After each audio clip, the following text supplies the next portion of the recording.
امام اہل سنت امام احمد رضا خان فرماتے ہیں دربار کے اندر جب داخل ہوں تو پائنتی کے جانب سے پاؤں والی جانب سے داخل ہوں، اور جا کر پاؤں والی جانب سے داخل ہو کے تو 4 ہاتھ دور، ایک ہاتھ ادھر سے لے کے ادھر تک فاصلہ ہے، 4 ہاتھ کچھ گز بنتے ہیں، اتنی دور کھڑے ہو جا کے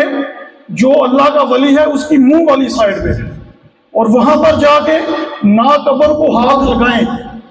سنیوں کا امام کہہ رہا ہے، سنیوں کا امام کہہ رہا ہے کہ 4 ہاتھ دور، کچھ غز دور کھڑا ہو تو ہاتھ لگانے کی بات تو آئی نہیں۔ انہوں نے تو لکھا کہ ہاتھ لگانا منع ہے، اعلیٰ حضرت نے تو لکھا کہ دربار کو چومنا بھی منع ہے، اعلیٰ حضرت نے لکھا دربار کا طواف کرنا ناجائز ہے، اعلیٰ حضرت نے لکھا کہ دربار پر جا کر سجدہ کرنا یہ سخت حرام کام ہے۔ تو آپ نے طریقہ بیان کیا کہ دربار پر جائیں، 4 ہاتھ دور کھڑے ہو، جا کے فاتحہ پڑھیں، اصالہ ثواب کریں، ولی کے وسیلے سے اللہ سے دعا کریں، قبر کو ہاتھ لگانا، چومنا آپ نے منع لکھا، طواف کرنا آپ نے اس کو ناجائز لکھا، اور قبر کو سجدہ کرنا، دربار کو سجدہ کرنا آپ نے حرام لکھا۔